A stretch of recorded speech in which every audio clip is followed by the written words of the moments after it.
Coming up on Arirang News, the mysterious coronavirus in China has prompted the authorities there to close off the city of Wuhan entirely. No flights, no trains, no cars. In South Korea, too, ports and airports are on high alert. South Korea celebrates the Lunar New Year, one of its biggest holidays. Tens of millions of people are hitting the road over the next few days to visit family. We've got the latest on the traffic. And as part of South Korea's goal of bringing in 20 million tourists this year, the Korea Grand Sale kicks off, offering big discounts on everything from makeup to airline tickets. It's 4:00 p.m. here in Seoul. Thanks for tuning in to Arirang News. I'm Devin Whiting. The new coronavirus is spreading quickly, so far killing at least 17 people. The Chinese government isn't taking any chances, and so it's completely closed off the city of Wuhan, where the virus first broke out. No one's allowed to leave. Kim Hyo-sun has the latest. Amid the continued rapid spread of the new pneumonia virus, which first emerged in Wuhan at the end of December, Chinese authorities are closing off the city of Wuhan, home to over 11 million people. According to China's state-run CCTV, the decision came as the death toll from the virus almost doubled in a day to 17 as of late Wednesday. All fatalities so far have been in Hubei, the province around Wuhan. All planes and trains leaving the city will be cancelled beginning Thursday, while public transportation within the city, including buses, subways, and ferries, will also be suspended. Authorities are especially on alert as Lunar New Year, which involves the country's largest annual migration of people, is just around the corner. Because the Spring Festival is coming and there is a floating population of more than 5 million in Wuhan going out of the city. And many people outside the city also want to come back to Wuhan for family reunion, which is a big flow. What's more, there will be mass return trips after the Spring Festival. If not well controlled, there will be a peak outbreak. The World Health Organization said after the emergency meeting on Wednesday that it has postponed a decision on whether the current outbreak constitutes a state of international health emergency. It explained that it will convene another emergency meeting on Thursday to fully review the status quo. However, Chinese authorities admit the country is now at the, quote, most critical stage of prevention and control, as the virus has been identified in 20 regions, including Beijing, Shanghai, and the southern province of Guangdong. Kim Hyo-sun, Arirang News. Untold millions of people throughout Asia are traveling for the Lunar New Year holiday, so South Korea has put its major ports and airports on high alert to try and stop the spread of the Wuhan coronavirus. Our Kim Dami is at Korea's busiest airport. Dami, what's the story there? Devin, I'm here at Incheon International Airport, where, as you can see, it's not hard to spot people wearing masks as a preventive measure. To make this already hectic period of the year run smoothly and safely, South Korean government has pledged its utmost efforts to monitor the situation closely. Take a listen. South Korea Centers for Disease Control and Prevention will closely watch the World Health Organization's decision. And no matter what decision it makes, including an emergency declaration, the government will continue to pool all of its equipment and human resources for the safety of our citizens. South Korea's foreign minister on Thursday also issued a level 2 travel advisory for Wuhan, advising people to reconsider trips to the city. The government says 21 people who have shown suspicious symptoms have tested negative, and so far there has been one person from China who has been confirmed to have the virus in South Korea. And security and quarantine measures are tighter than ever here at the airport. Ear thermometers and heat cameras are used to check incoming visitors' temperatures, and authorities are placing those suspected to have been infected with the disease in a designated isolation ward. Incheon International Airport is the only airport in the country with direct flights from Wuhan. There are usually 8 flights a week from Wuhan, with about 200 passengers arriving from there each day. 2 special gates have been designated for passengers from the city, checking each passenger's temperature as they walk through the gates. And a disease control center will be open 24 hours a day during the Lunar New Year travel season. The government's quarantine measures also include the sea routes, including Busan Port International Passenger Terminal. So, Dami, with so much concern about this virus that's spreading so suddenly, there must have been some effect on Korea's travel industry.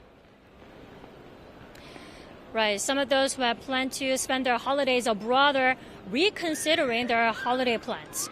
Over 1 million people in Korea will be flying either domestically or overseas during the next 4 days. And because fears are rising over the spread of the new virus from China, a local travel agency says over 20% of flight tickets to China between January and March have been canceled. Cancellation requests have been flooding in since the start of the outbreak. But there are also foreigners coming into the country for the Lunar New Year. Over 130,000 visitors from China are expected to come and spend their holidays in Korea. Any travelers who have fever or respiratory problems within 2 weeks of traveling abroad are advised to contact the Disease Control Center by dialing 1339. Back to you, Devin.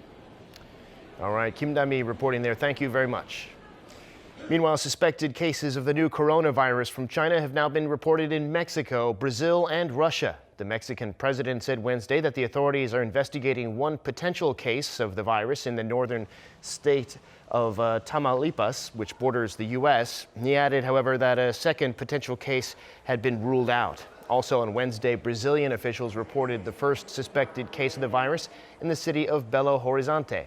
That patient, who had traveled from China, has been taken to the hospital. Over in Russia, the consumer safety regulator said the country's working on a vaccine against the virus. 2 people in Russia have been hospitalized with suspected symptoms. The regulator said it has strengthened quarantine control at all entry points into the country. Some 33 million people in South Korea are going to be on the move in the days to come to visit their families for the Lunar New Year. Over the 4-day break, the Korea Transport Institute estimates an average of 6.5 million vehicles on the roads each day. And on Saturday, which is Lunar New Year's Day, the number will jump to 8.2 million. That's more than double the usual amount of traffic. Meanwhile, Incheon airport officials say they're expecting more than 1 million people to go through the airport during the holiday. That's a roughly 3% increase from last year. Of course, over the next 4 days, South Korea is celebrating the Lunar New Year, one of the country's most important traditional holidays. And on Thursday, the day before it starts, President Moon Jae-in said in a video message to the nation that he'll do his best to help the people realize definitive change this year. 대한민국은 작지만 강한 나라입니다. 어떤 어려움도 이겨왔고 많은 분야에서 세계를 선도할 만큼 발전했습니다. 올해는 국민 모두가 확실한 변화를 체감하면서 희망을 키울 수 있도록 더 부지런히 뛰겠습니다. The president added that the world is in awe of Korea as a country due to the spread of its culture through the Korean wave and the country's rapid growth, dynamism, and mature citizenship. He also wished all Koreans a warm and bountiful holiday.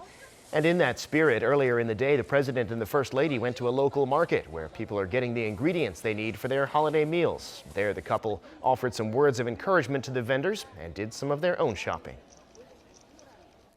In other news, South Korea's U23 men's football team have punched their ticket to the 2020 Tokyo Summer Olympics. They booked their 9th straight Olympic spot after beating Australia 2-0 on Wednesday. Lee Seung-jae reports. With the winner earning one of 3 available spots at the 2020 Tokyo Olympics, the South Korean U23 men's football team took to the pitch at the Thammasat Stadium against Australia on Wednesday night in the semifinals of the AFC U23 Championship. The Taeguk Warriors booked their place in the Olympics with a 2-0 win thanks to second-half goals from midfielders Kim Dae-won and Lee Dong-kyung.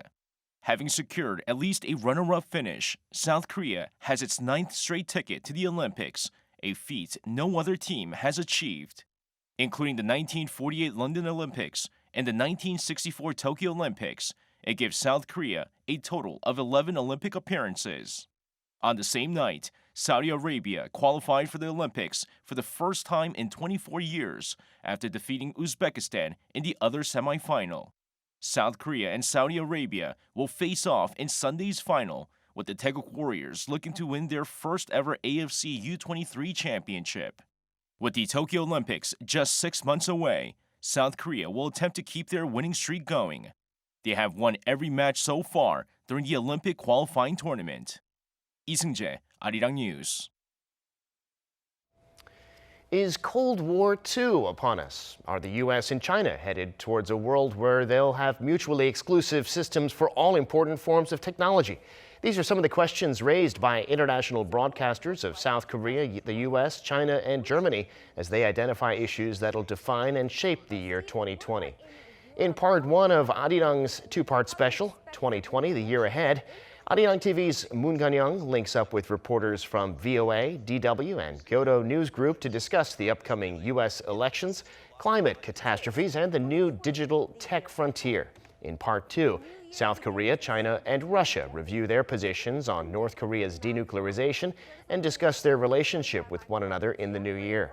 You can catch 2020, the year ahead, parts 1 and 2 in their entirety at 9 a.m. Korea time on Saturday the 24th and Sunday the 25th, right here on Arirang TV.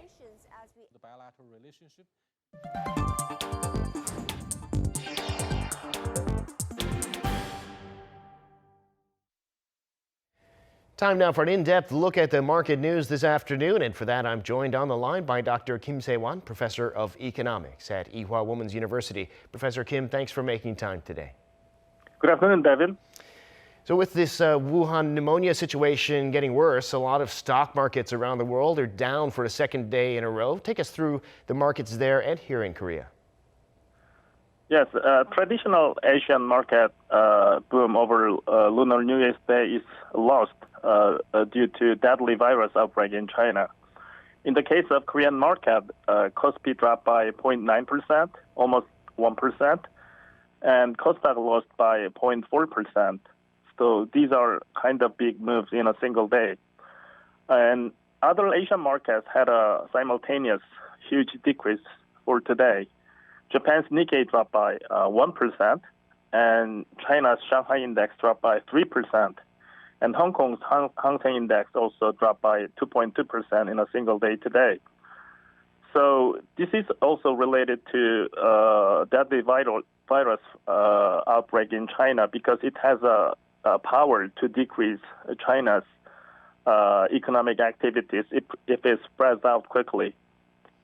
Yes, indeed, some pretty big moves there, as you say. Now, oil prices are also down to the lowest point in about 7 weeks. Why is that? And if the coronavirus situation goes on, what kind of effect will that have? In both Western Texas and Brent oil markets, crude oil price dropped over 2% in a single day. Again, this is another big move in a oil price market. This is because virus outbreak from China has a power to decrease global travel industry, as we have seen in the case of SARS and MERS in early 2000s. So, an additional concern on excess supply of oil also helped to decrease oil price for today. Got it. Well, now we have a lot of attention on the Davos Forum, the World Economic Forum in Davos. President Trump there, he's saying that he's going after Apple over the issue of the government being able to, or unable, as it were, to unlock iPhones. He also mentioned Samsung, though. He says he's given waivers to Apple, waivers that were not given to its biggest competitor, Samsung. Tell us about what Trump said and how it should be seen from Korea's perspective. I think this is a very interesting situation because in the middle of implementing trade negotiation with Beijing, Washington's number one target was Beijing's illegal and unfair supports on Chinese corporations, public and private both. So as a president of the United States, President Trump shouldn't be saying like that, but it is something good to know to foreigners because President Trump's acknowledgments on supporting Apple could be something leveraged in negotiating with Washington.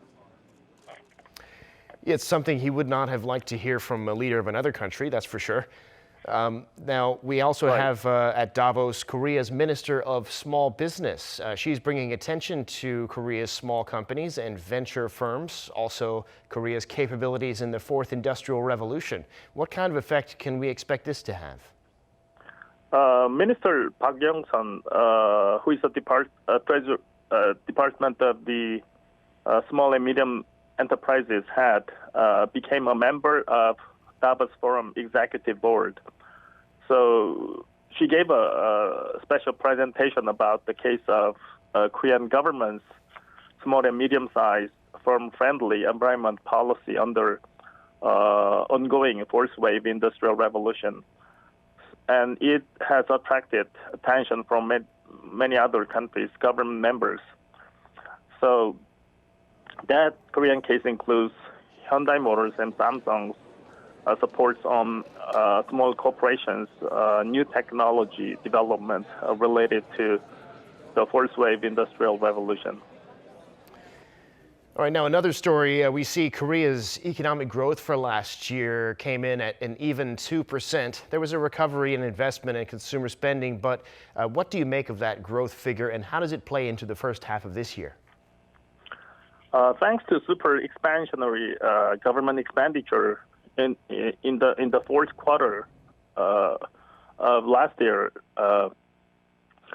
Korean economy barely achieved 2% economic growth in the last year, 2019. But it should be noted that government stimulation on domestic spending can't be continued forever because it is spent by government's tax, which is paid by people. So it is the economic power of private corporations that supports continuous economic growth. So that means even though this year's Korean government economic growth target is like 2.5%, it is not easy to get there without the support of the private corporations' employment and private corporations' business-friendly environment. All right, Professor Kim, that's where we'll have to leave it for today. Thanks for sharing your insights with us, and have a great Lunar New Year holiday. You too. Thanks. As we were just discussing, U.S. President Donald Trump at the Davos Forum's been doing a little bragging about the tariff waivers he's given to Apple, pointing out that they were not given to what he called Apple's biggest competitor, Samsung Electronics. Trump was speaking Wednesday to CNBC. He explained that he's helped Apple a lot and that it's made a big difference.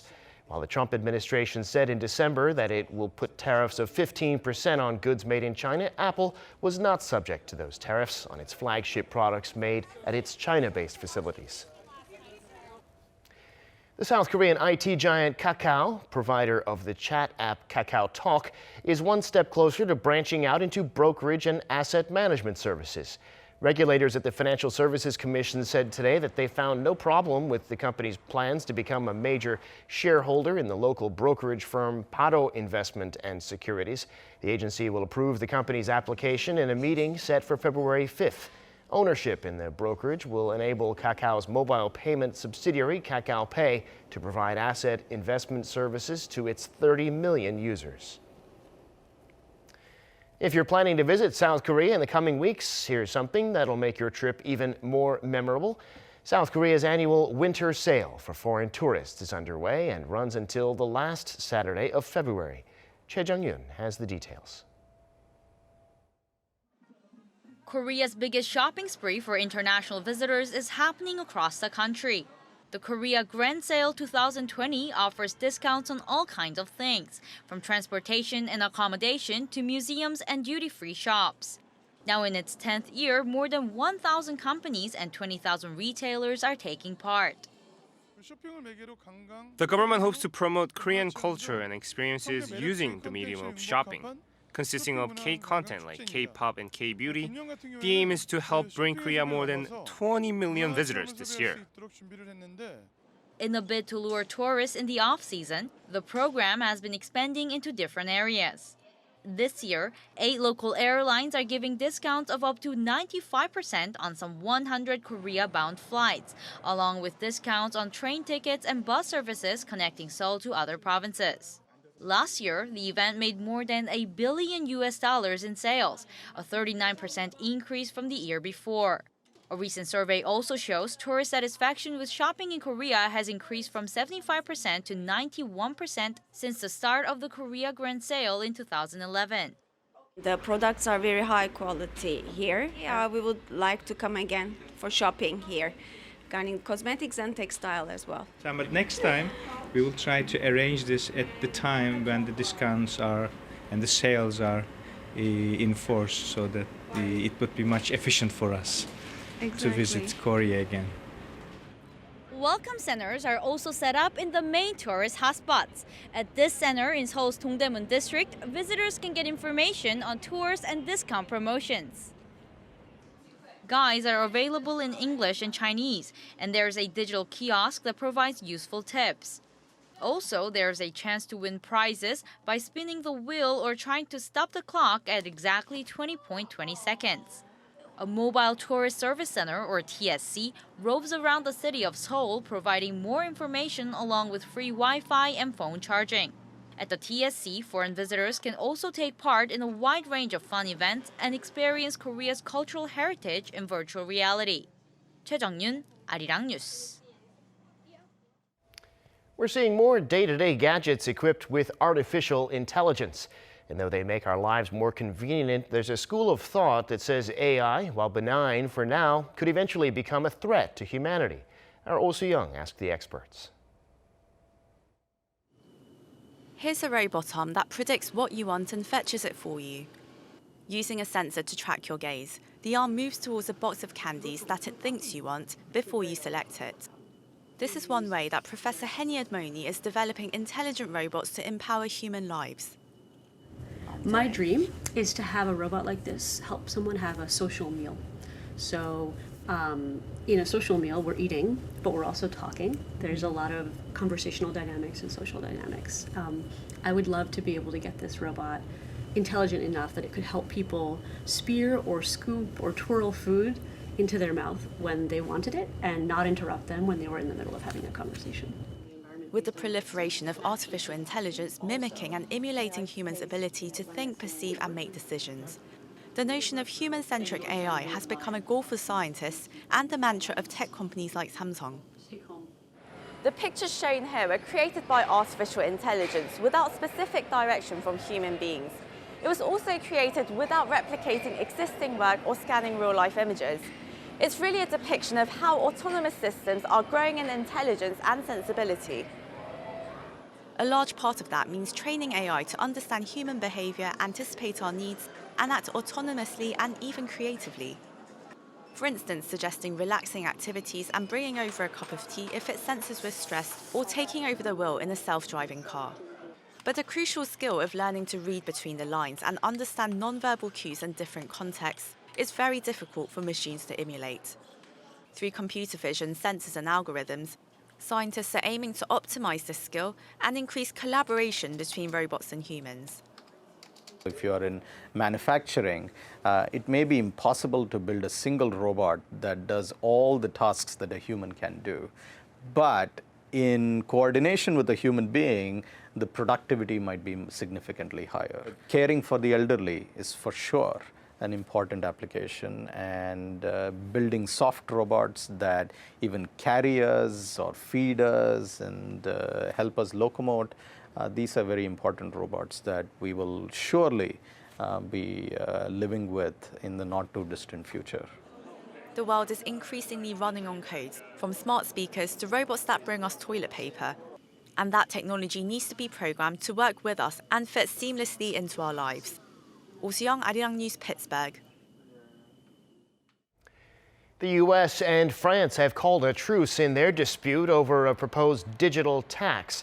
French Finance Minister Bruno Le Maire said Wednesday that he agreed with U.S. Treasury Secretary Steven Mnuchin in Davos that France will not tax American IT companies this year. In response, Mnuchin agreed to drop plans for new tariffs on France.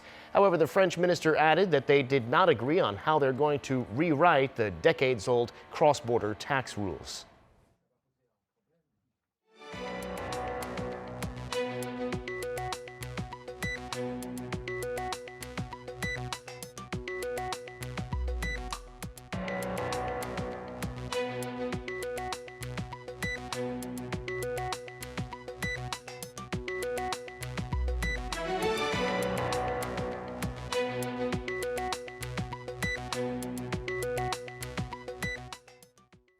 And that brings us to the end of this newscast. Thank you for watching.